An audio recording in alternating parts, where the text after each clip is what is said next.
तिमीसँग गहिरो माया बस्यो जलजला तिमीसँग गहिरो माया बस्यो जलजला।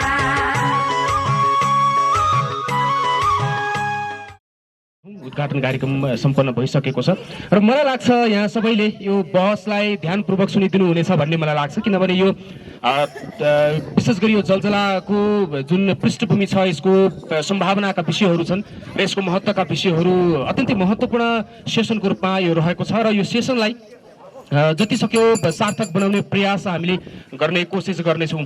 र जलजला एउटा कस्तो लाग्छ भने बाहिरबाट हेर्दा हामी जलजलादेखि टाढा रहेर बाँचेका मान्छेहरूलाई, बसेका मान्छेहरूलाई यो एउटा भौगोलिक रूपमा चुचुरो मात्रै होइन, यसको एउटा सामाजिक सांस्कृतिक परम्परा संस्कृतिको विविध आयामहरू बोकेर एउटा दृढताका साथ बसेको एउटा भूगोल जस्तो लाग्छ। त्यति मात्रै पनि होइन, हामीले जुन एउटा लामो कालखण्डलाई एउटा द्वन्द्वबाट गुजार्यौँ, जुन एउटा परिवर्तनको संवाहकको रूपमा त्यो द्वन्द्वले काम गर्यो, त्यसको एउटा आधार इलाका र जुन विकासको सन्दर्भ थियो त्यो सन्दर्भलाई पनि हामीले त्यसरी हेर्ने गरिराखेका छौँ। र यस कारणले आजको यो जलजलाको जुन एउटा पृष्ठभूमि छ, जसको महत्त्व छ, जुन एउटा यसको गरिमा र ऐतिहासिकता छ, यो ऐतिहासिकतालाई खोतल्दै यसका सम्भावनाहरूलाई पनि अगाडि बढाउने प्रयासमा हामी जुट्नेछौँ। तपाईँलाई थाहा छ यो मेलाकै सबैभन्दा राम्रो सेसनको रूपमा यसलाई पनि हेरिएको छ भन्ने मलाई लाग्छ र यो सेसनले भोलिको दिनहरूमा जलजलाको विकासको लागि, यसको प्रचार प्रसारको लागि, यसको प्रचार सम्भावनाको लागि जुन सम्भावनाहरू छन् त्यसलाई अगाडि बढाउनका लागि पनि यस्ता सेसनहरूले, आजको कार्यक्रममा उठ्ने बहसहरूले अगाडि बढाउनका लागि निकै ठुलो भूमिका खेल्नेछ भन्ने मलाई विश्वास लागेको छ। र मेरो अगाडि हुनुहुन्छ एकजना ती तीनजना जो चाहिँ आफ्नो क्षेत्रमा अत्यन्तै गरिमाको पोस्टमा रहेर काम गरिरहनु भएको छ र म हाम्रो अतिथिहरूलाई म स्वागत गर्न चाहन्छु सर्वप्रथम, र जो चाहिँ धनबहादुर पुन कीर्तिमान हुनुहुन्छ, नेपाल मगर सङ्घको केन्द्रीय वरिष्ठ उपाध्यक्ष र पहिचान आन्दोलनका अभियन्ता, जो चाहिँ लामो समयदेखि यो पहिचानको आन्दोलनमा रहेर काम गरिरहनु भएको छ। म उहाँलाई हार्दिक स्वागत गर्न चाहन्छु। र यसै गरी हामीसँग हुनुहुन्छ नेपाल पत्रकार महासङ्घका केन्द्रीय पार्षद तथा निवर्तमान लुम्बिनी प्रदेशका निवर्तमान अध्यक्ष हुनुहुन्छ मौसम रोका, म उहाँलाई पनि हार्दिक स्वागत गर्न चाहन्छु। र यसै गरी परिवर्तन गाउँपालिकाको उपाध्यक्ष, जो चाहिँ खाती जनप्रतिनिधिको रूपमा आज हामीले उहाँलाई निम्ति आएका छौँ, हित कुमारी बुढा मगरज्यूलाई पनि म स्वागत गर्न चाहन्छु। र यो जलजला भन्ने बित्तिकै हुन त यसका विविध आयामहरू छन्, विविध पक्षहरू छन्, विशेष गरी यसलाई चाहिँ तीनवटा कोणबाट मैले चाहिँ हेर्ने गरेको छु। एउटा प्राकृतिक सौन्दर्य र यसको सुन्दरतासँग जोडिएको विषय छ, एउटा चाहिँ सांस्कृतिक कुरा छ, जो चाहिँ मगर समुदायको 12 मगरातको कुराहरू अथवा 22 बोजूहरूको विषयहरू रहेको छ। र यसै गरी यसको उद्गम जसो द्वन्द्वकालमा आधारभूमिको रूपमा प्रयोग गरिएको जुन एउटा सिज अभियान समेत सञ्चालन गरिएको यो अभियान रहेको छ। तपाईँहरूले चिनाउने बेलामा जलजलालाई चाहिँ कसरी चिनाउनुहुन्छ? धन्यवाद। सर्वप्रथम आज नववर्ष 2079 को पावन अवसरमा यहाँ उपस्थित सम्पूर्णलाई म हार्दिक शुभकामना व्यक्त गर्न चाहन्छु। जहाँसम्म हामी यहाँ आज जलजलासँग जलजला सेसन सञ्चालन गर्दैछौँ। जलजला नेपालका यस्ता हजारौं चुचुराहरू मध्येको एक चुचुरो हो, यस्ता हजारौं पाटनहरू मध्येको एक पाटन हो र नेपालका यस्ता हजारौं हजार धुपी सल्लाहरू उम्रिने पहाड मध्येको एक पहाड हो, पृथक पहाड होइन। तर जलजला आफैमा एक ऐतिहासिक किन भयो भने यहाँ सबैलाई थाहा छ, संसारलाई थाहा छ, जलजला त्यस्तो ठाउँ हो जहाँ 12 प्रहार 22 बोजूहरूको उत्पत्ति भएको ठाउँ हो। आज जुन कुरा असाध्यै ओझेलमा छ, जलजलालाई केवल धार्मिक रूपले हेर्ने गरेका छौँ, जलजलालाई केवल राजनीतिक रूपले हेर्ने गरेका छौँ र रमणीय प्राकृतिक सौन्दर्यताको रूपले मात्र हेर्ने गरेका छौँ। मलाई लाग्छ त्यति छैन। साँच्चै यो धरतीका मानव जातिहरूको उत्पत्ति यहीँको भामा ओडारबाट भएको हो। यो ठुलो अन्वेषणको विषय छ। हामीलाई लाग्छ पुराना किंवदन्तीहरू अनुसार यही जलजलाको भामा ओडारबाट मानव उत्पत्ति भएको भन्ने सम्मको कुरा छ। त्यसकारण मलाई लाग्छ जलजला मानव जातिको उत्पत्ति इतिहासका लागि अन्वेषण गर्ने एउटा महत्त्वपूर्ण आधार भूमि हो। हामीले त्यो रूपमा हेर्न जरुरी छ र त्यसरी नै एउटा अनुसन्धान केन्द्र बनाउन जरुरी छ। तब मात्र जलजला साँच्चैको जलजला हुन्छ भन्ने मलाई लाग्छ। अर्को कुरा यहाँले उठाउनु भयो, जनयुद्ध कालमा जलजला असाध्यै चर्चित थियो। सिस्ने जलजला हाम्रो अगाडि पृष्ठभागमा देखिराखेको हिमाल सिस्ने हिमाल हो, जो रुकुममा पर्छ। अहिले सिस्ने गाउँपालिका अन्तर्गत पर्छ। सिस्ने र जलजलाको नामलाई जोडेर सिज अभियान सुरु भएको थियो, जसले परिवर्तनको सन्देश अगाडि बढाएको थियो र त्यसको जगमा जनयुद्ध सुरु भयो। त्यही बेला जलजलामा गुरिल्लाहरूको ट्रेनिङ भएको थियो, जसले विश्वभरिका साम्राज्यवादीहरूको प्रतिक्रियावादीहरूको मुटु थर्काउने एउटा सन्देश दिएको थियो। जलजलामा गुरिल्लाहरूले तालिम गरेर अब नेपालमा विद्रोह हुने अरे, युद्ध हुने अरे, गुरिल्लाहरू जन्मे रे, त्यो खालको एउटा सन्देश दिएको थियो। त्यति मात्र होइन, त्यो भन्दा अलि अगाडि जाँदा 2036 सालको पञ्चायतको जनमत संग्रहलाई बहिष्कार गरेर शून्य भोटमा झारेको ठबाङ, ऐतिहासिक ठबाङ गाउँ, जसलाई 38 सालमा आएर पञ्चायतले सैनिक दमन गर्यो। त्यति बेला पनि जलजलाको नाम जोडिएको छ र त्यति बेलैबाट जलजला ऐतिहासिक छ, जसले गर्दाखेरि जलजला एउटा प्राकृतिक सौन्दर्यताको भूमि मात्र होइन, जलजला एउटा ऐतिहासिक मानव उत्पत्तिको ठलो हो, ऐतिहासिक राजनीतिक परिवर्तनको धरोहर हो र यो एक त्यस्तो भूमि हो जसले संसारभरिका क्रान्तिकारीहरूलाई ऊर्जा प्रदान गर्ने एउटा ऐतिहासिक भूमि हो। त्यसकारण त्यसरी नै चिन्नुपर्छ भन्ने मैले यसको परिचयको रूपमा यति दिन चाहन्छु। धन्यवाद। यसको विकासका लागि पछिल्लो समय स्थानीय सरकार आइसकेपछिका विविध आयामहरू अथवा विभिन्न योजना कार्यक्रमहरू र सन्दर्भहरू जोडिएका छन् नै, तर यो कुराहरू चाहिँ पछिल्लो समयमा ओझेल परेको हो जस्तो महसुस यहाँलाई हुन्छ कि हुँदैन? जस्तो जति बेला युद्धहरू चलिरहेको थियो, सिज अभियान जस्तो गुरिल्ला ट्रेनिङका कुराहरू हुँदै गर्दाखेरि त्यति बेला हामीले जलजलाको नाम खुबै सुन्थ्यौँ। तर यति बेला चाहिँ जलजला त्यतिमा त्यो कुरालाई छोड्दै गइसकेपछि यति बेला प्राकृतिक सौन्दर्यताको कुरालाई लिएर मात्रै अगाडि आउँछ अथवा सांस्कृतिक कुरालाई लिएर मात्र अगाडि आउँछ। एउटा पाटो छुटेको जस्तो लाग्छ कि लाग्दैन यहाँलाई? धन्यवाद नवीन अभिलाषीज्यू। म अलिकति पृष्ठभूमिमा जान चाहन्छु। हाम्रो डिबी पुन मगरज्यूले पनि केही कुराहरू भनिसक्नु भएको छ। जलजला एउटा बहुआयामिक क्षेत्र हो, यस अर्थमा कि यो सांस्कृतिक रूपमा भन्नुपर्दाखेरि यो क्षेत्र र यो आसपासको क्षेत्र चाहिँ मगरात सभ्यताको सुरुवात भएको, श्रीबिन्दु भएको क्षेत्र हो। अगाडि डिबीजीले एउटा प्रसङ्ग जोड्नु भएको छ, मानव के अरे उत्पत्ति भएको भन्ने हिसाबले जो कुरा गर्नुभएको छ, यो यसमा म थप के भन्न चाहन्छु भने यो क्षेत्र, यो जलजला एउटा मानव सभ्यताको विकास भएको सुरुवातको एउटा क्षेत्र हो भन्न चाहन्छु।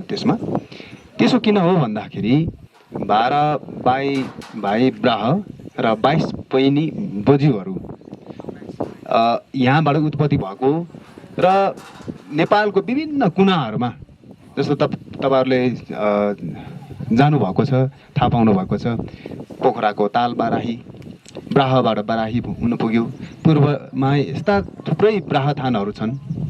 घोराहीमा यहाँबाट विवाह भएर त्यहाँ गएको भन्ने चाहिँ के अरे यतापट्टि भारकुनी मेला लाग्छ त्यहाँ, त्यो क्षेत्र।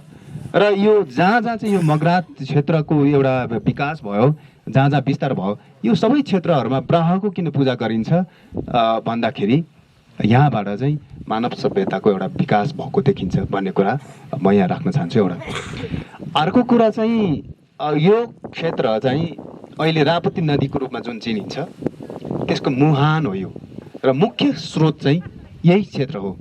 जलजला क्षेत्र यतिमा मात्र सीमित छैन कि यो उतापट्टि कोठी भेर जो गाम, रोल्पाकै गाम र प्युठानको सिमानामा पर्दछ, यो क्षेत्रभरि चाहिँ जलजला क्षेत्रको रूपमा यसलाई हामीले अझ विस्तार गर्न सक्नुपर्दछ। यो पहिला जलजला क्षेत्रकै रूपमा थियो र पछि चाहिँ यो खण्डित भयो राजनीतिक प्रशासनिक उहरू हुँदाखेरि विभाजन हुँदाखेरि।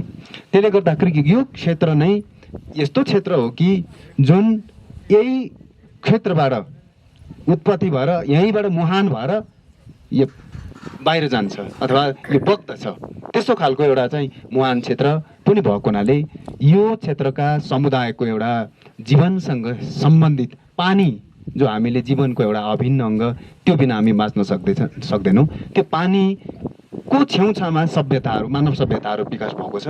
त्यो हिसाबले पनि यो क्षेत्र चाहिँ एउटा महत्त्वपूर्ण आयाम बोकेको क्षेत्र हो र अगाडि जोड्नुभयो यसको सौन्दर्यता, प्राकृतिक रूपमा यसको सौन्दर्यता, यसको चाहिँ एउटा यहाँ भएका चाहिँ विभिन्न चाहिँ अब प्राकृतिक सम्पदाहरू, वन्यजन्तुहरू त छँदै छन् नि। त्यसको साथसाथै यही क्षेत्रबाट नै समाज विकासका लागि र यो देश परिवर्तनका लागि आवाजहरू उठेको एउटा ऐतिहासिक क्षेत्र पनि भएको हुनाले यो जलजलाको आसपासमा रहेका बस्तीहरूबाट यो नेपालको परिवर्तनका लागि आफ्नो अमूल्य योगदान दिने सन्तानहरू यही क्षेत्रबाट जन्मिएको हुनाले पनि स्वाभाविक रूपमा जलजलाले एउटा महत्त्वपूर्ण योगदान र यसको रहेको हुनाले यसको एउटा महत्त्वपूर्ण आयामको रूपमा यहाँ रहेको छ। त्यस कारणले जलजलालाई एउटा कोणबाट मात्र हेरेर हुँदैन, यसको बहुआयामिक क्षेत्रबाट, बहुआयामिक कोणबाट यसलाई चाहिँ हेर्न र बुझ्न जरुरी छ। अब रह्यो नवीन अभिलाषीजीको चाहिँ कुरा हो, यसमा मलाई के लाग्छ भने यो क्षेत्रमा रहेका अगुवाहरूको पनि केही पहल कदमी नपुगेको हो र स्वभावैले राज्यको दृष्टिकोणबाट, राज्यको दृष्टिबाट निकै नै टाढा रहेको ठाउँ र अथवा नजिक भएर पनि टाढा रहेको जस्तो स्थान भएको हुनाले यो क्षेत्र स्वाभाविक रूपमा हिजोका दिनहरूमा एउटा ओझेलमा जस्तो थियो र अहिले 2052 सालदेखि जुन जनयुद्ध सुरु भयो र शान्ति प्रक्रिया पछाडि, त्यसको पछाडि यसले चाहिँ एउटा आफ्नो आकार ग्रहण गर्दैछ। यसको चाहिँ वास्तविक पहिचान के हो र यो कस्तो खालको महत्त्वको हो भन्ने कुरा चाहिँ देशभर यसले आफ्नो पहिचान, आफ्नो परिचय दिँदैछ। त्यो भएको हुनाले नै राज्यले, सरकार, नेपाल सरकारले देशभरका 100वटा गन्तव्य अन्तर्गतमा परेको हो। त्यो त्यतिकै अगाडि डिभिजीले भन्नुभयो जस्तै त्यो यो त सामान्य एउटा चाहिँ पहाड नै त हो, यसो हेर्ने होला हजारौँ पहाडहरू मध्येको एउटा पहाड हो। तर त्यसो हुँदाहुँदै पनि यसले किन त्यस्तो चाहिँ सही गन्तव्य अन्तर्गतमा चाहिँ आफ्नो चाहिँ यो पहिचान स्थापित हुन पुग्ने स्थिति भयो भन्दाखेरि योसँग केही न केही छ। तर तपाईँले भन्नुभएको जस्तै म के स्वीकार गर्न चाहन्छु भने यसको एउटा यसलाई जति चाहिँ अगाडि बढाउनु पर्ने हो त्यो कुरामा भने कमजोरी नै छ।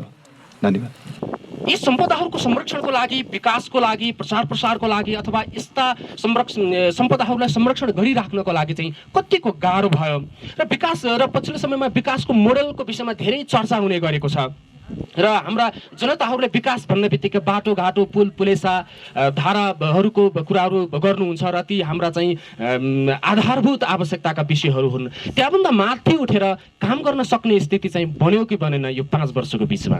सर्वप्रथम त यस कार्यक्रमका सभाध्यक्षज्यू र उपस्थित सबै साहित्यकार, पत्रकार, कलाकार, त्यसपछि लिएर टाढाबाट आउनुहुने हाम्रो झाँकी टिम र ठवाई मगर सामुदायिक होमस्टे र गेमी सामुदायिक होमस्टे सबै परिवारले म हार्दिक नमस्कार गर्न चाहन्छु। र दोस्रो कुरा चाहिँ जलजला गुराँस मेला 2079 को पावन अवसरमा हामीले नयाँ वर्ष सुरुवातीमै यो आयोजना गर्नुहुने आयोजक टिम, त्यसपछि लिएर विशेष गरी हाम्रो कार्यक्रमको आयोजनाको पहल गर्ने हाम्रो पृथ्वी सर लगायत सबै आयोजकलाई म यो नयाँ वर्षको सङ्घारमा यो 79 को नयाँ वर्ष चाहिँ सुखद रहोस् भन्ने मैले मङ्गलमय शुभकामना चाहिँ व्यक्त गर्न चाहन्छु। र हाम्रो नवीनजीले सोधेको प्रश्नको जवाब म यसरी दिन चाहन्छु कि जो विकासको कुरा गरिराख्नु भएको छ, हामी नितान्तै नयाँ संरचना स्थापना गर्ने सुरुवाती चरणबाट अगाडि बढेका थियौँ। आफैमा संहिता नयाँ थियो संहिता भनेको हामीले कहिले पनि स्थापना नभएको र सञ्चालन नभएको नयाँ व्यवस्थालाई हामीले स्थापना गर्दै अगाडि बढेका थियौँ। त्यसकारण नयाँ व्यवस्था सँगसँगै अगाडि बढ्ने बेलामा हरेक हाम्रो समस्याहरू अवश्य पनि थिए। हामीसँग दक्ष जनशक्तिको अभाव, त्यसपछि लिएर हामीसँग पूर्वाधारको जिरो, त्यसपछि हरेक कुरा कानुन नियम ऐन कार्यविधि निर्माणदेखि लिएर हरेक कुराहरू चाहिँ व्यवस्थापन गर्ने र सुरुवाती गर्ने निकै सकस थियो हामीलाई। र आज चाहिँ त्यो सकसको बिचबाट हामीले धेरै कामहरू सुरुवाती गरेका छौँ र हामीले सुरुवाती गरेका आधारभूत जनताका आवश्यकताहरू समाधान गर्ने जमर्ग गरिरहेका छौँ। त्यसैले गर्दाखेरि हामीले विशेष गरी यो पर्यटन क्षेत्रहरूमा हेर्ने हो भने हामीले पर्यटन क्षेत्रलाई यो जलजलाको कुरा जति विश्लेषण गरे पनि कमै हुन्छ जस्तो मलाई लाग्छ। जे होस् हाम्रो दुईजना सरहरूले व्याख्या गर्नुभयो, त्यसकारण योभन्दा उहाँहरूले व्याख्या जति गरे पनि तपाईँ हामीले जति गरे पनि यो कमै भएको महसुस चाहिँ मलाई लाग्छ। त्यसकारण जलजला जस्तै सयौँ जलजलाहरू छन्, हाम्रा आफ्नो सापेक्षतामा छन्। त्यसकारण आफ्नो स्थानीय सरकार आफैमा संहिताले स्वायत्त सरकार भन्ने कुरा अधिकार क्षेत्र दिइसकेपछि आफ्नो स्थानीय तहको सयौँ जलजलाहरूलाई कसरी हामीले स्थापना गर्ने, कसरी हामीले सुरुवाती गर्ने भन्ने कुरा नै प्रमुख कुरा जस्तो मलाई लाग्छ। त्यसैले गर्दा जलजलाको विषयमा समग्र देशको, त्यसकारण समग्र स्थानीय तहको एउटा कुरा हुने कुरा स्वाभाविक हो, यो छ र हामीले बुझेका पनि छौँ। र विशेष गरी चाहिँ स्थानीय तहको सन्दर्भमा हाम्रो ठबाङ गाउँपालिका र सुनसरी गाउँपालिकाले चाहिँ मोडेलको रूपमा यो भूमिका ग्रहण गर्नुपर्छ भन्ने चाहिँ मलाई महसुस भएको छ। त्यसैले गर्दा जलजलालाई यति मात्रै गरेर हामीले सोचे जस्तो जलजला बनाउन सक्दैनौँ। त्यसैले गर्दा यस्तै यस्तै आज जुन माया, जुन सम्मान, जुन खालको स्वागत सत्कार यो दुवैजना होमस्टेले गर्नुभएको छ, यो आजको परिवेशमा आजको विकासको चरम सँगसँगै सम्पूर्ण देश विदेशबाट हामीलाई हेरिराख्नु भएको छ, निहालिराख्नु भएको छ। हामी सबै देशको क्यामेरामा कैद छौँ। त्यसकारण त्यसलाई चाहिँ सबै ठाउँबाट यो जलजलालाई अझै साँच्चीकै जलजलामा थापित गर्नको निम्ति अझै के गर्नुपर्ने त्यो सुझावहरू यस कार्यक्रम मार्फत दिनुहुन्छ भन्ने अपेक्षा पनि छ। त्यसैले गर्दा ठोसमा चाहिँ मैले के भन्न चाहन्छु भन्दा स्थानीय सरकार स्थापना सँगसँगै हामीले सयौँ कामहरू गर्दै जाने बेलामा भोगेका अप्ठ्यारा असजिलो तपाईँ हामी सबैले बुझेका छौँ र त्यसलाई चाहिँ सहजीकरण गर्दै अब हाम्रो अन्तिम कार्यकाल अन्तिम क्षणमा छौँ। त्यसैले गर्दाखेरि नयाँ आउने जनप्रतिनिधिलाई हामीले सयौँ कुराहरूबाट हामीले इँटा थपेर जग बसालेका छौँ र त्यसलाई चाहिँ बलियो बनाउने कुरा आगामी आउने जनप्रतिनिधिको काखमा हुनेछ भन्ने कुरामा हजुरहरू समक्ष राख्न छ। आफूले गर्नु चाहिँ गाह्रो हुँदो रहेछ होइन? हामीले आफूले गर्नु र अरूलाई भन्नु त नितान्तै फरक हो।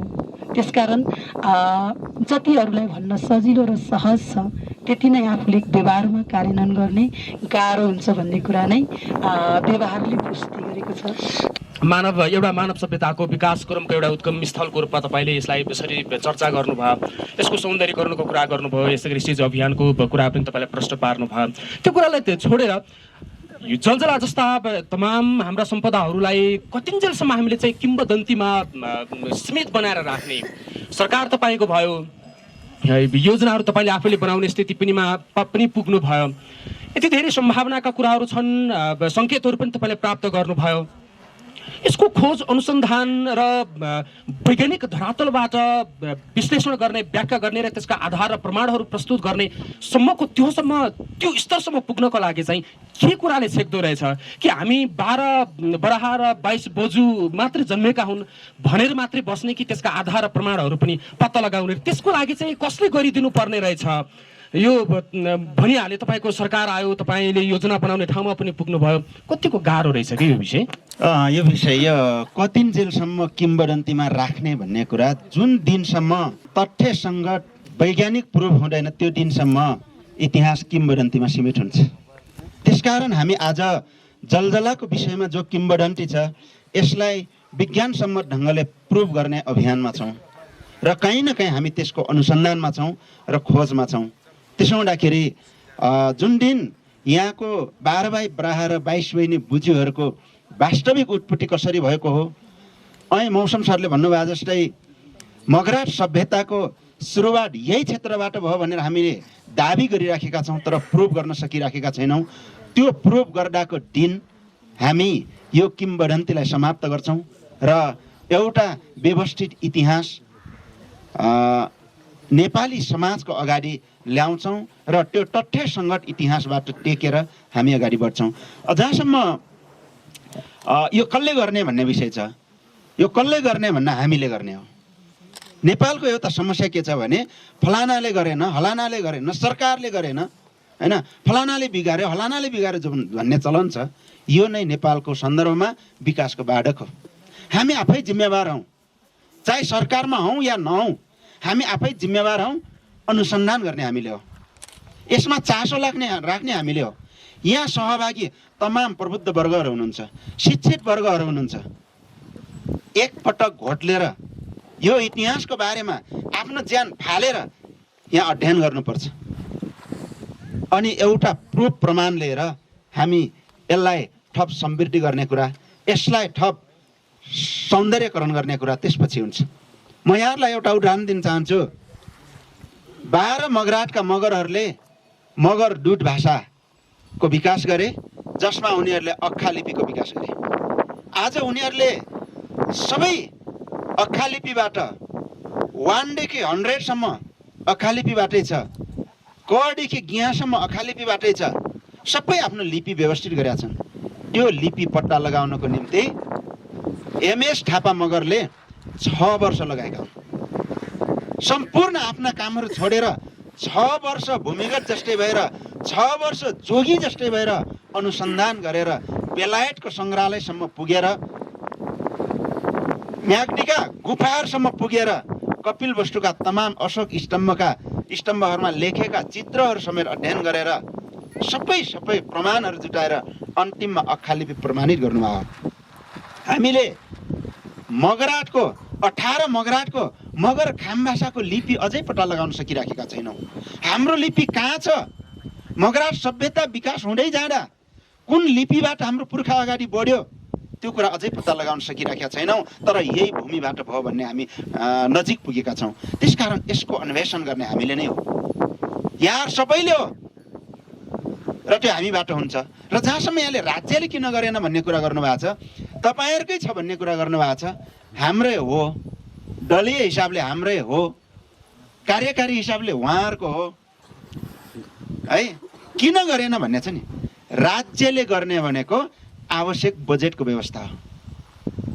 यसको अन्वेषणका लागि, यसको भौतिक पूर्वाधारको विकासका लागि, यसको संरक्षणका लागि राज्यले गर्ने बजेटको व्यवस्था हो। तर त्यो क्षेत्रमा बस्ने मान्छेहरूले, त्यो क्षेत्रमा बस्ने सरकारवालाहरूले त्यो विकासको आवश्यकताको अनुभूति गरेनन् भने त्यो बजेट बालुवामा खनाएको पानी जस्तै हुन्छ। त्यसकारण त्यही क्षेत्रका मान्छेले अनुभूति गर्ने, हामीले यो गर्ने भन्ने।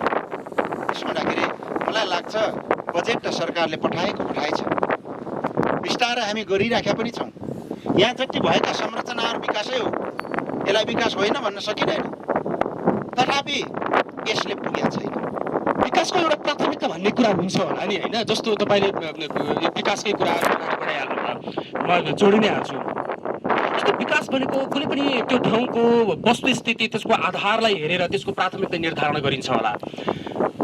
मलाई तपाईँले ठ्याक्कै भन्नुहुन्छ भने यी संरचनाहरू त जसलाई तपाईँले विकास भनिरहनु भएको छ, कुनै पनि विकास गर्नको लागि त्यो ठाउँको जुन एउटा सौन्दर्य हुन्छ त्यो सौन्दर्यकरणलाई नष्टीकरण गर्ने जुन प्रयास चाहिँ किन हुन्छ?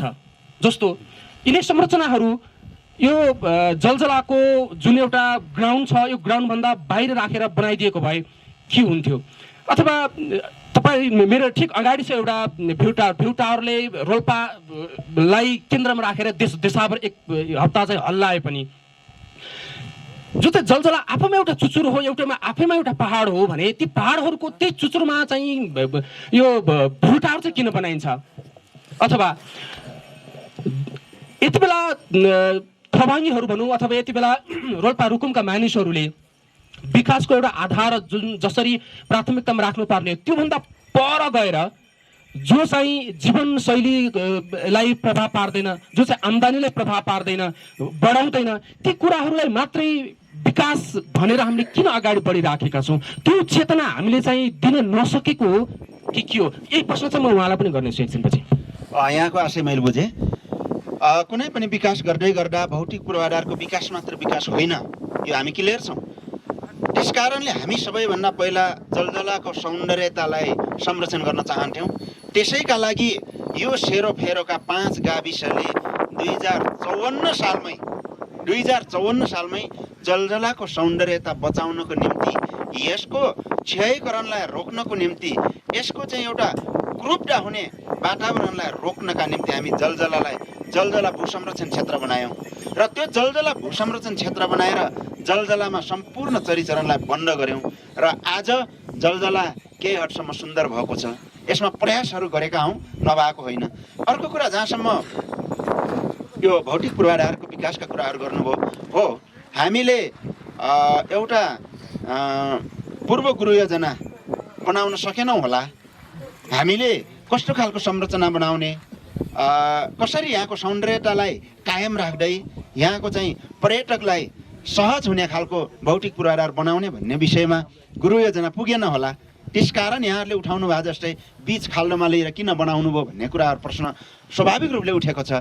तर पूर्वाधार निर्माण गर्नै पर्ने हुन्छ। यति पूर्वाधारहरू हामी नबनाउने हो भने फेरि आज यहाँ आएर हामीले यो नयाँ वर्षको एउटा पर्यटन महोत्सव लगाउँदै गर्दा हामीलाई बस्नु पनि त गाह्रै पर्थ्यो होला।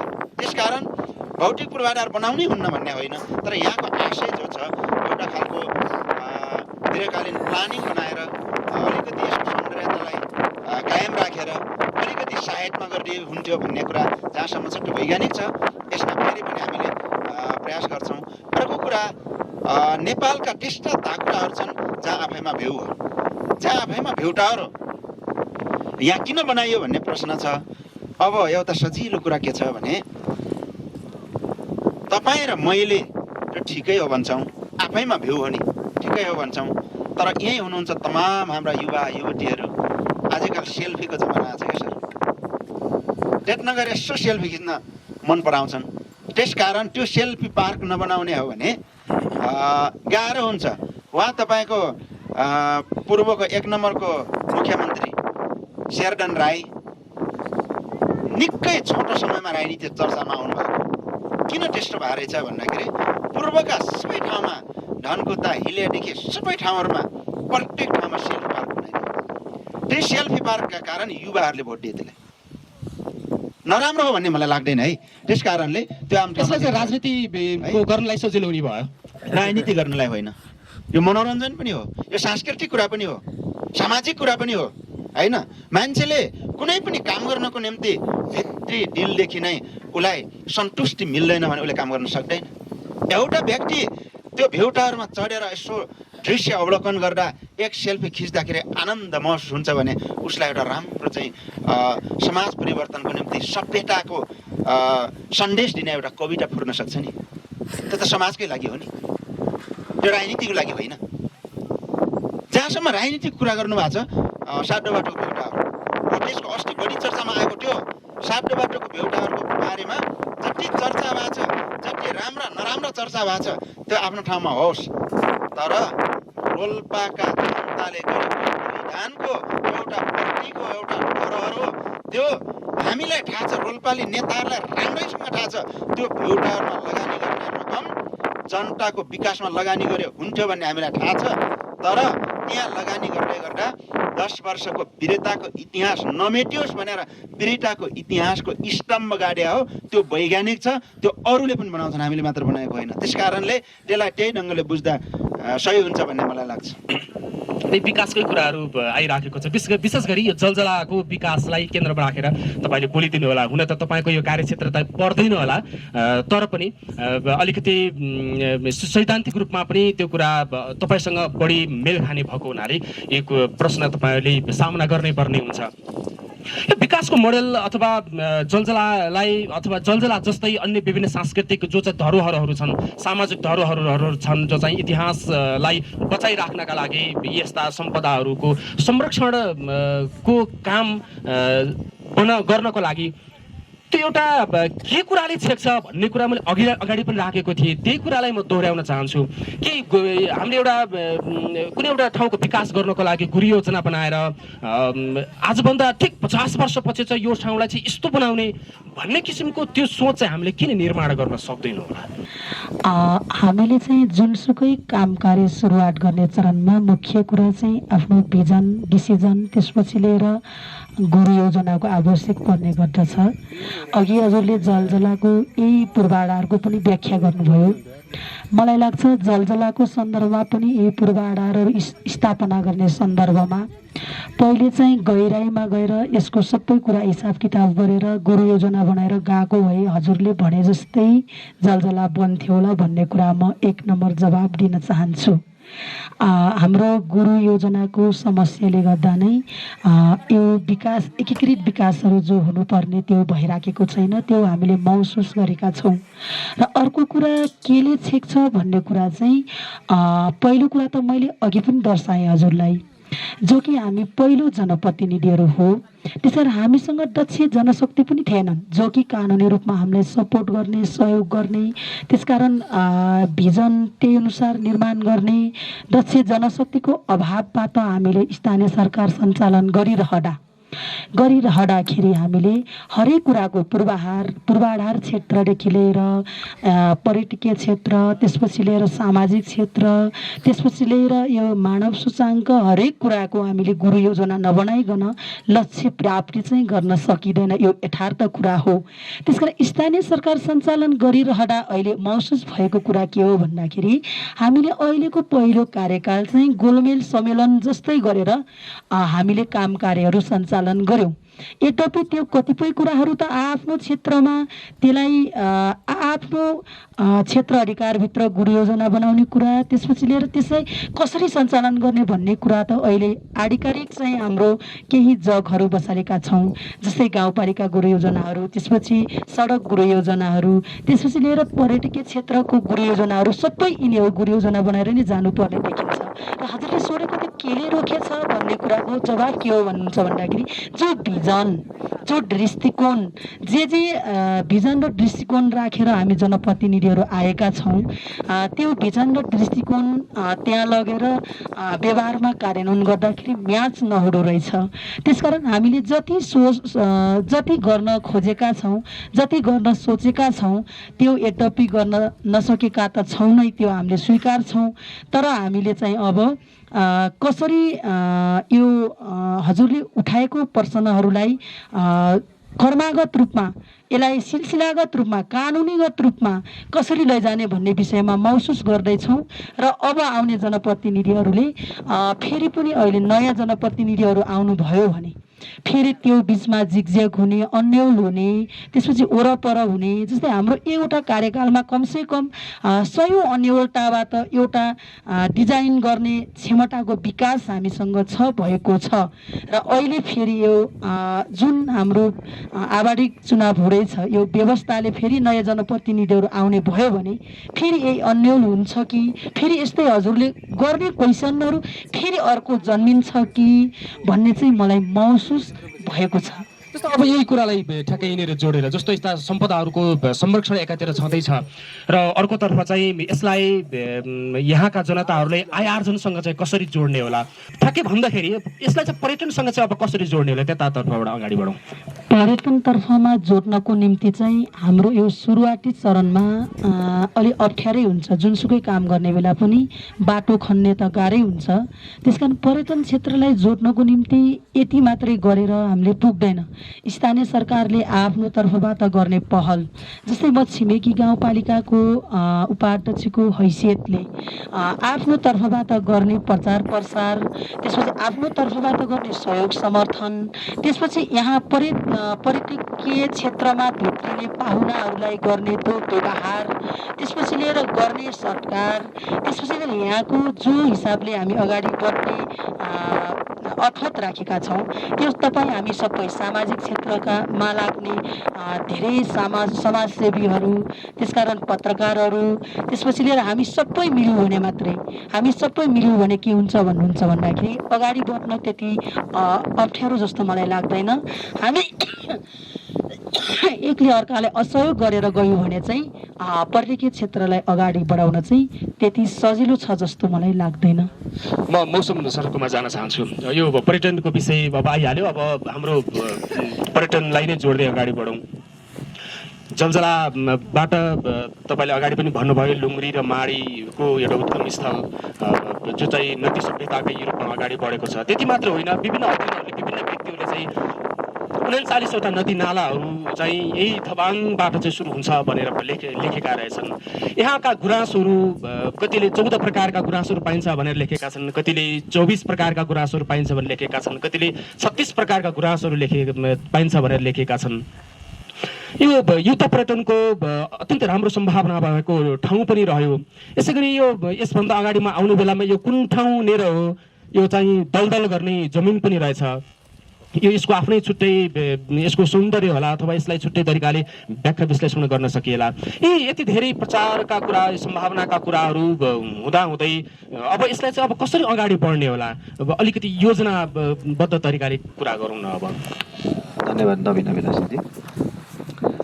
यो एउटा कुरा त यो यहाँसम्म चाहिँ अहिले किन आएन अथवा चाहिँ किन चाहिँ चाँडो चाहिँ जान सकेन भन्ने कुरा चाहिँ पृष्ठभूमिमा के छ भन्दाखेरि यो क्षेत्रका मानिसहरू हिजो चाहिँ उनीहरूको पहुँच चाहिँ राज्य सत्तामा चाहिँ पुगेको थिएन। राज्यको एउटा खास निर्णय गर्ने क्षेत्र थियो।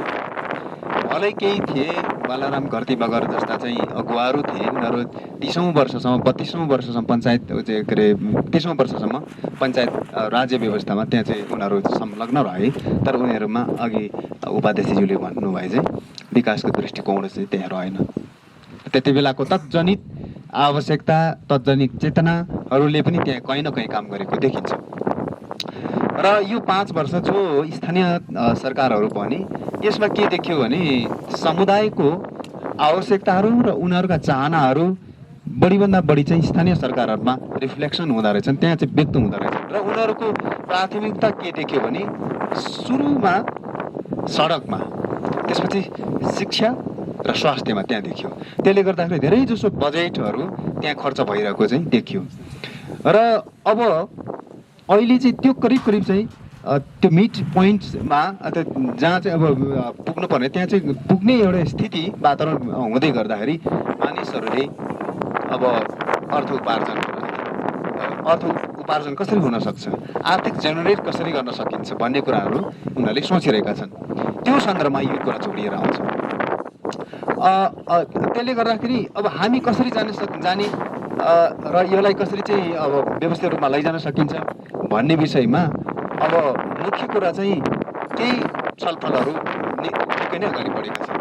खास गरिकन यो क्षेत्रमा कसरी जान सकिन्छ भन्ने विषयमा त्यति बेला मातृका यादव र हिसिला एमी एकजना पर्यटन मन्त्री र अर्का चाहिँ एकजना चाहिँ वन मन्त्री हुनुहुन्थ्यो।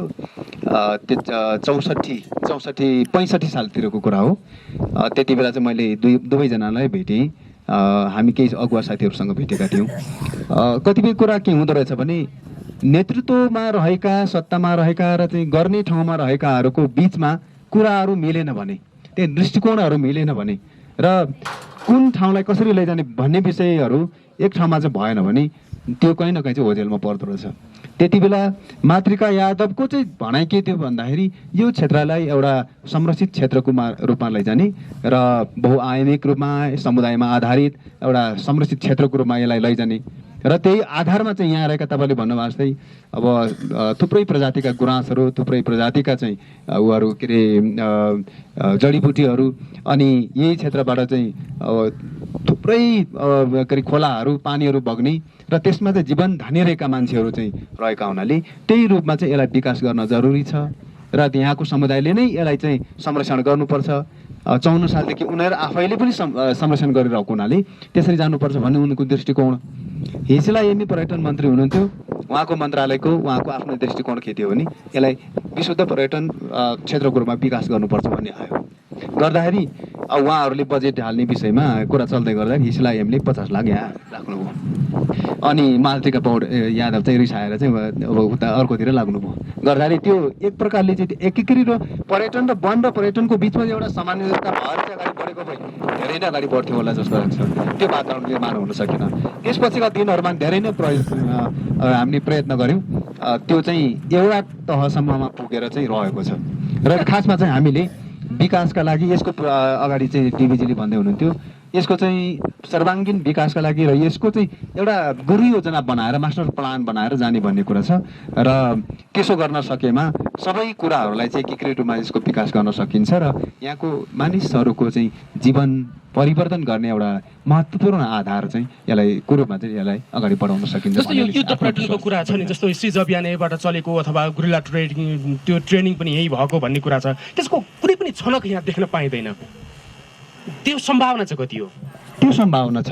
तपाईँले यहाँ नजिकै अगाडि देख्न सक्नुहुन्छ त्यो अलिअलि खाल्डो परेको जस्तो त्यो क्षेत्र नै हो। अहिलेको उपराष्ट्रपतिज्यूले त्यति बेला चाहिँ ट्रेनिङ गराउनु भएको, जनयुद्ध अगाडि पनि त्यही ट्रेनिङ भएको र जनयुद्ध पछाडिका केही ट्रेनिङहरू पनि त्यही भएको छ, जहाँ चाहिँ म आफै पनि सहभागी भएको हुँ। र अहिले पछि सभामुख हुनुभयो के अरे ओन्सर घरती, उहाँहरू पनि ट्रेनिङको रूपमा के अरे एउटा त्यहाँ तालिमैको रूपमा त्यहाँ उहाँहरू पनि सहभागी हुनुभयो।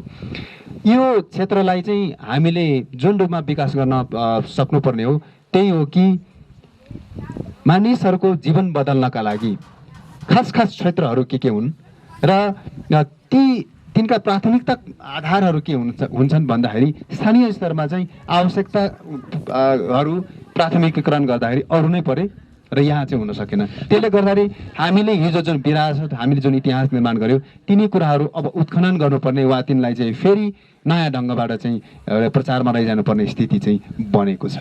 विकासको जुन मोडल छ अथवा जुन संरक्षणको जुन तरिका छ त्यो तरिकालाई चाहिँ अलिकति फरक बाटोमा गएको जस्तो तपाईँलाई महसुस हुन्छ कि हुँदैन?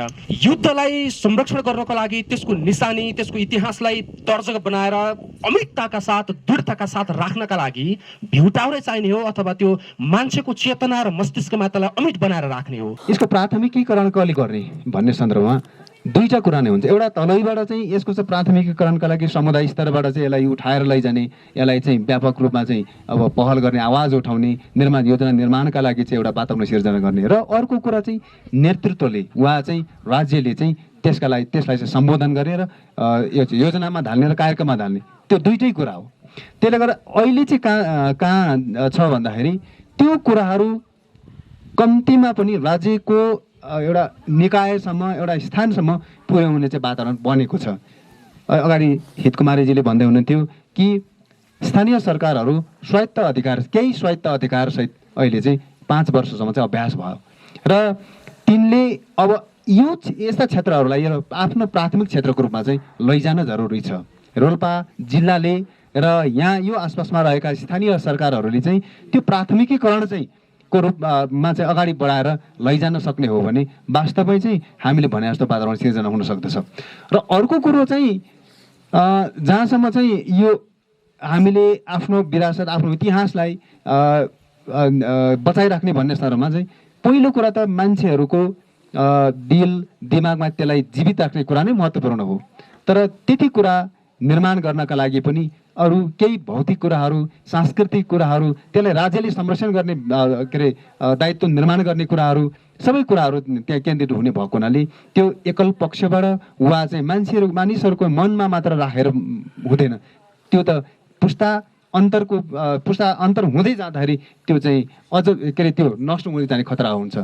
त्यसले गर्दाखेरि त्यो पुस्तान्तरलाई पनि त्यो प्रत्येक पुस्तामा सर्दै जाने वातावरण सिर्जना गर्ने भनेको एउटा यसलाई सांस्कृतिक रूपमै विकास गर्ने, एउटा चालचलनकै रूपमा विकास गर्ने, अर्को चाहिँ इतिहासप्रति गर्व गर्ने एउटा वातावरण सिर्जना गर्ने र त्यसका लागि पूर्वाधारहरू निर्माण गर्ने कुरा पनि भएको हुनाले त्यो खालको वातावरण चाहिँ निर्माण गर्दै जानुपर्ने अहिलेको तरकार हो, आवश्यकता हो।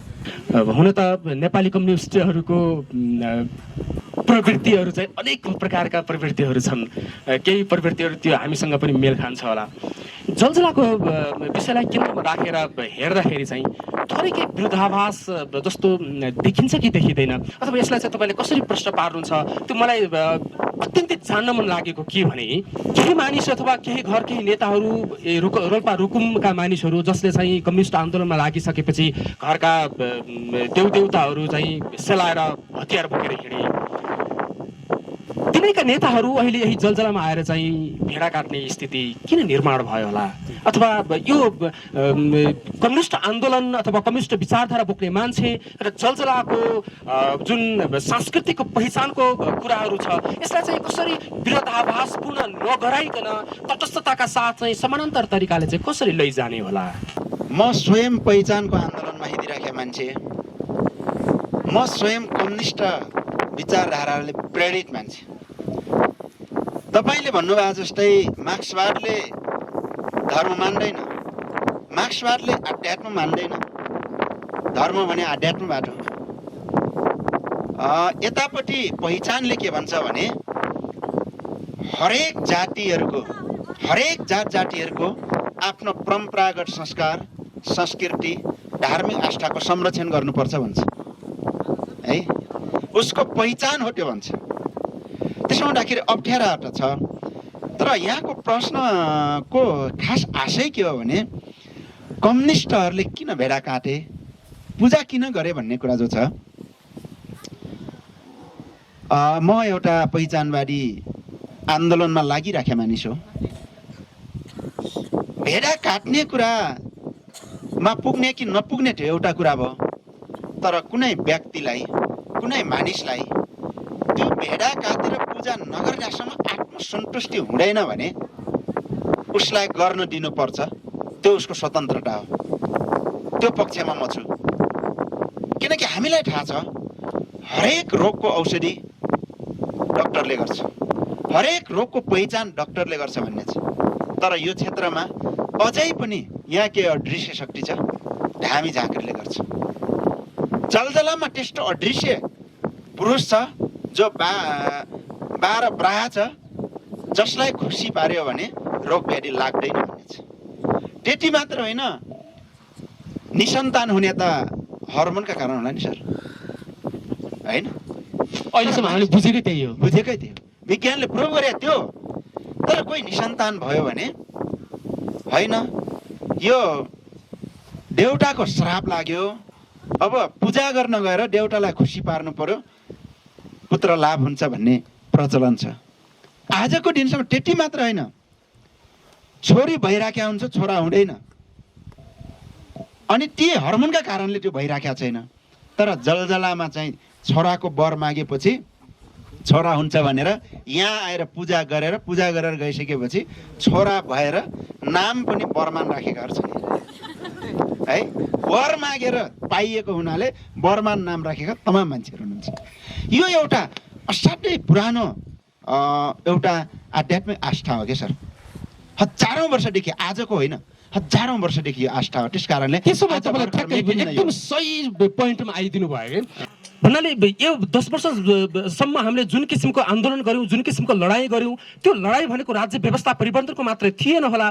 त्यो लडाइँ भनेको चाहिँ मान्छेले आफूले आफैसँग पालिराखेका रूढिवादी चिन्तन, परम्परा, कुसंस्कार, कुसंस्कृतिहरूको विरुद्धको पनि लडाइँ थियो होला। भनेपछि त्यो समग्र त्यो आन्दोलन नै विरोधाभास अथवा त्यो चाहिँ अहिले जसरी भ्रष्टीकरणको दिशातर्फ अगाडि बढिरहेको छ भनेर चिन्तन गर्न थालिएको छ, त्यो सही हो भन्नु पर्यो त्यसो भए तपाईँले? होइन, त्यो सही होइन। जति बेला हामीले आन्दोलन गऱ्यौँ त्यो ठिक ढङ्गले गरेका छौँ। आज जहाँ छौँ आज पनि ठिक छौँ।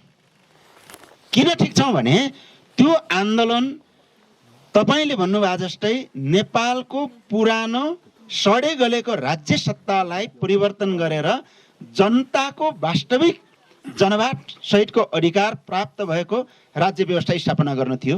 यद्यपि त्यो अझै पुरा भएको छैन, केही बाँकी छ। जहाँसम्म हामीले यता पूजा गर्दैमा नै त्यो सबै कुरा भ्रष्टीकरण भयो, सबै कुरा सक्यो भन्ने कुरा होइन। मार्क्सवादले परिकल्पना गरेको वैज्ञानिक समाजवाद, मार्क्सवादले परिकल्पना गरेको वैज्ञानिक समाजवाद र विश्व साम्यवाद जहाँ हो त्यहाँ पुग्दाखेरि सबै मानिसहरू चेतनाले समृद्ध हुन्छन्, चेतनाले विकसित हुन्छन् र त्यति बेला अलौकिक भन्ने कुरा केही पनि हुँदैन, सबै कुरा विज्ञानमा आधारित हुन्छ। त्यसकारण त्यहाँ पुग्दाखेरि कुनै पनि चाहिँ तपाईँको जात जाति पनि रहँदैन, कुनै धनी र गरिब पनि रहँदैन, कुनै पनि प्रकारको आध्यात्मिक चिन्तन रहँदैन भने हो। हामी त्यो समाजवादमा पुगेका छैनौँ, अझै साम्यबाट अझ पर छ। हामी अहिले जनवादी क्रान्तिको प्रक्रियाबाट समाजवादमा प्रवेशको अभ्यासमा छौँ। यो अवस्थासम्म यस्ता खालका रूढिवादीहरू, यस्ता खालका चिन्तन, संस्कार र संस्कृतिहरू समाजवादी व्यवस्थामा पनि रहन्छ। समाजवादको व्यवस्था रुसले अवलम्बन गरेकै हो, समाजवादकै क्रममा रुसी समाजवाद ढल्या हो।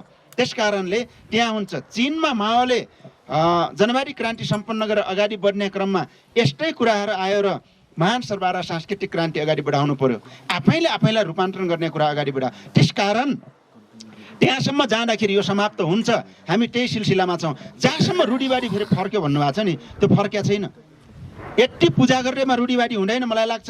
हिजो दलितलाई अर्को मानिस भनेर मानिस नै नगन्ने छुवाछुत प्रक्रिया प्रथाहरू थियो, जो आज तोडिएको छ कानुनी रूपमै, हटाइसक्यो। कानुनी रूपमा त तोडियो होइन, व्यवहारमा पनि तोडिएको छ। केही हदसम्म त्यसका अवशेषहरू बाँकी होला, धेरै हदसम्म अहिले बराबर भइसक्यो।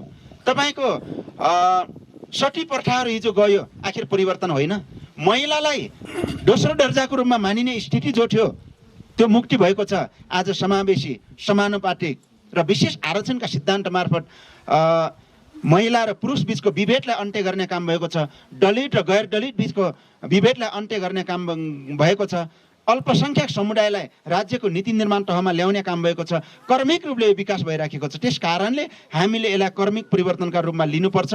हिजो जुन अवस्थामा थियो रूढिवाद, आज त्यो अवस्थामा छैन। त्यसकारण कर्मिक परिवर्तनमा छ। तर यो जो सकेको छैन भन्ने कुरा छ नि, यो कुरा कस्तो हो भन्दाखेरि आजको आजै हुनुपर्छ भन्नेलाई मार्क्सवादी दर्शनमा जडसूत्रवाद भन्छ क्या। आजको आजै हुन्छ भन्ने जो जडसूत्रवाद भन्छ, जडसूत्रवादको अन्तिम गन्तव्य दक्षिणपन्थी संशोधनवाद हो, जसले आज जाँड खानै हुन्न भनेर घैँटो फुटाल्छ नि, भोलि गएर सबभन्दा बढी जाँड उसैले खान्छ क्या। जसले आज यहाँ भेडा काट्नै हुन्न भनेर भन्छ, भोलि गएर उसले उहाँ भैँसी पूजा गर्छ क्या। यो जडसूत्रवादको उल्टो दक्षिणपन्थी संशोधनवाद हुन्छ। त्यसकारण हामी यो जडका रूपले गयौँ भने हुँदैन। हामी क्रमिक सुधारमा छौँ। भोलि यो साम्य हुन्छ र कम्युनिस्टहरूले बिस्तारै विकास गर्ने हो। मैले जति बुझाएको छु त्यति बुझेर हुँदैन। अहिले भर्खर यहाँ चाहिँ उल्टिन्छ, त्यो गर्नु हुँदैन। त्यसकारण यो क्रमिक विकासको रूपमा हामीले बुझ्नुपर्छ भन्ने कुरा म यहाँलाई जानकारी गराउँछु। एकदम यो कुरालाई यहीँनिर राखौँ, यहीँनिर छोडौँ। अब यही जलजलाकै जुन पर्यटकीय रूपमा यसलाई चाहिँ कसरी विकास गर्न सकिएला, यसमा चाहिँ कहाँ के कस्ता पूर्वाधारहरू निर्माण गर्न सकिएला, यसको प्रचार प्रसारमा कसरी ध्यान दिन सकिएला भन्नेतर्फ केही योजनाका बारेमा कुरा गरौँ कि भोलिका दिनहरूमा आउने कुनै जनप्रतिनिधिहरूले कीर्तिमान जस्ता व्यक्तिले चाहिँ यस्तो यस्तो धारणा राख्नु भएको थियो र यस्तो चाहिँ गर्नुपर्छ कि क्या हो भन्ने महसुस चाहिँ उहाँले गर्नुपर्छ। म मेरो व्यक्तिगत रूपमा भन्नुहुन्छ भने हामी धेरै पहिलाबाट जलजलाको पेरिफेरीमा हामी रिङ रोड गरेका छौँ। हामी जलबाङ, ठबाङ, मिरुल, ठबाङ, बुवा हुँदै यो पेरिफेरीमा एउटा निश्चित ठाउँहरू छ जहाँबाट यो जलजलामा आइपुग्नको निम्ति पैदल बडीमा 2 घन्टा हुने गरी त्यो पेरिफेरीमा एउटा रिङ रोडको परिकल्पना धेरै पहिलाबाट गरेको हो र त्यो रिङ रोड बनाउनुपर्छ भनिराखेका थियौँ, जसको कुनै योजना बन्न सकिराखेको छैन। आगामी जनप्रतिनिधिहरूले, आगामी सरकारले एउटा कुरा त्यसमा ध्यान दिइराख्नु चाहन्छु। दोस्रो कुरा, हामी त्यति बनाइसकेपछि कम्तीमा यहाँसम्म पर्यटकलाई आउने सहजताको निम्ति हामी ठुलो गाडी होइन, साना भ्यानहरू आउन सक्ने एउटा निश्चित पोइन्टबाट यहाँ चाहिँ गाडी रोड ल्याउनु पर्ने आवश्यकता बन्न सक्छ, त्यो बनाउनुपर्छ। तर यहाँ कहिलेकाहीँ के हुन्छ भन्दाखेरि विभिन्न इन्जिनियरहरूले एउटा स्केचहरू बनाएर हामीलाई देखाइदिनुहुन्छ कि यहाँ रिसोर्ट, यहाँ के जाति भनेर। हामी यति विकास गर्दै गर्दा म सबैभन्दा चिन्तित कहाँ छु भन्दाखेरि यहाँको पर्यावरण नबिग्रोस्। यहाँ अहिले हामी खाइराखेको खोला, यो खोलाको पानी जेलबाङमा जान्छ। म त जेलबाङवासी हो। यहाँ हुने जति पनि फोहोर मैला जति बग्छ, मेरो गाउँको निम्ति बग्छ, त्यहाँका समुदायले त्यही नुहाउँछन्, त्यही नुन्छन्, त्यही पानी खान्छन्। त्यस कारणले त्यो सुलिचौर हुँदै भलुवाङसम्मका मान्छेले खानुपर्छ। त्यस कारण त्यो वातावरण नबिग्रोस्, त्यो पर्यावरण नबिग्रोस् भन्ने पनि हामी त्यतिकै चिन्तित हुनुपर्छ।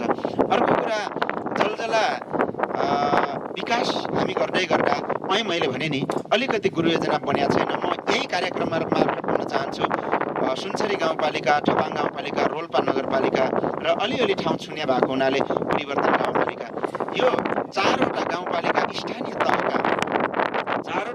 तहका जिम्मेवार प्रतिनिधिहरू, सरकारवालाहरू, पर्यटन विज्ञहरू र यहाँको सामाजिक अभियन्ताहरूको बिचमा एउटा गम्भीर अन्तर्क्रिया गरेर एउटा गुरु योजना बनाउनुपर्छ। जुन गुरु योजनाले हामी तपाईँले उठाउनु भए जस्तै यी भौतिक संरचनाहरू कहाँ बनाउने, हाम्रो आवासहरू कहाँ बनाउने, यति बनाएर मात्र हुँदैन। हामीलाई पानीको अभाव छ, पानीको मेन्टेन हामी कसरी गर्छौँ, त्यसपछि आएर हामीले अलिकति यहाँका टापुहरू जहाँ छन् त्यसलाई घुम्न लायक कसरी बनाउन सक्छौँ, यहाँको पर्यटकको सुरक्षाको व्यवस्था कसरी गर्न सक्छौँ। 12 मास यहाँ एउटा समितिको मान्छेहरू यहाँ बस्ने, जसले यहाँ आउने पर्यटकहरूलाई यहाँको बारेमा जानकारी दिन सक्ने खालको वातावरण हामी कसरी बनाउन सक्छौँ, यसको एउटा गुरु योजना यहाँ चाहिएको छ, जसको निम्ति स्पेसली रूपमा एउटा जलजला विकासको निम्ति एउटा बोर्डको आवश्यकता छ। चाहिँ समुदायहरू यो क्षेत्रभन्दा बाहिरका चाहिँ दाजुभाइ दिदीबहिनीहरूलाई पनि त्यो पुरानो सिनु बोकेर, गनाउने सिनु बोकेर चाहिँ यो थबाङ्गी, जेलबाङ्गी, यो आसपासका समुदायहरू अहिले बोकिरहेका छैनन्। उनीहरू निकै नै अगाडि बढेका छन् भन्ने कुरा म चाहिँ राख्न चाहन्छु। र विरासतमा भएका कतिपय कुराहरू त्यस्ता कुराहरू छ भने यो क्षेत्रको समुदायको हिसाबले म तपाईँहरूप्रति, चेलीबेटी दिदी बहिनीहरूप्रति म आत्मोल्लसित हुन चाहन्छु। र अब हामी त्यो कुरालाई बोकेर जाने होइन, अब के गर्न सकिन्छ भन्ने कुरालाई चाहिँ लिएर जाने हो। अब हामी यो क्षेत्रलाई म सुरुमा भनेको थिएँ कि यो आयामिक क्षेत्र हो जलजला। त्यसकारण यसको विकासका लागि सबै क्षेत्रका बुद्धिजीवी, पत्रकार, यहाँको स्थानीय समुदाय, राजनीतिक दलहरू र पर्यटन व्यवसायहरू, पृथ्वी जस्ता पर्यटन व्यवसायहरू, भरभराउँदो युवाहरू, हामी सबैको एउटा चाहिँ अहम भूमिका छ। प्रत्येकले आफ्नो ठाउँबाट गर्नुपर्ने कामहरू छन् र विशेष गरेर यो सम्पदा जो रोल्पाको मात्र होइन कि नेपालकै एउटा महत्त्वपूर्ण सम्पदा हो, यसलाई चाहिँ हामीले सम्पदाकै रूपमा र यसबाट चाहिँ लाभ लिने एउटा सम्पत्तिको रूपमा, पुँजीको रूपमा विकास गर्ने हो भने पहिलो कुरा यसको संरक्षण नै हो। यसको सौन्दर्यता, यसको महत्ता घट्न नदिने वातावरण सिर्जना गर्नु नै हो। र त्यो कुरा गरिरहँदा पहिलो कुरो चाहिँ यसको सौन्दर्यता संरक्षण गर्नको लागि अगाडि चाहिँ डिभिजीले भन्नुभयो चाहिँ यसको जुन सौन्दर्यता छ, प्राकृतिक सौन्दर्यता छ, यसलाई चाहिँ कसरी संरक्षण गर्ने भन्ने हिसाबले चाहिँ सोच्न जरुरी छ। यो संरक्षण गर्ने सन्दर्भमा 2-3वटा त्यो कुराहरू हुँदो रहेछ। एउटाले भन्दो रहेछ कि यसको संरक्षणको लागि सेना नै राख्नुपर्छ, बल प्रयोग गरेर चाहिँ यसको संरक्षण गर्नुपर्छ भन्ने मानसिकताबाट पनि छ। अर्को के छ भने होइन, त्यसो होइन कि अरू नै हिसाबले जो अहिले एकेप जेकेप भनेर उता के अरे पूर्वतिर गरेका छन्, जस्तो अन्नपूर्ण अब कन्जर्भेसन एरिया अनि कञ्चनजङ्घा कन्जर्भेसन एरिया भनेको छ। हामीले जलजला कन्जर्भेसन एरिया किन नबनाउने भन्ने तर्क पनि छ। अर्को चाहिँ त्योभन्दा फरक चाहिँ यहाँको समुदायमा आधारित संरक्षित क्षेत्र जो चाहिँ 54 सालमै सुरुवात गरिसकेको छ, त्यसलाई औपचारिकता दिने र त्यसलाई चाहिँ एउटा राष्ट्रपत्रमा प्रकाशित गरेर राम्रो चाहिँ भिजनसहित, राम्रो चाहिँ एउटा कन्सेप्टसहित चाहिँ समुदाय आफैले यसबाट लाभ पनि लिने र ऊ आफैले संरक्षण पनि गरोस् र त्यसलाई राज्यले सहयोग गरोस्।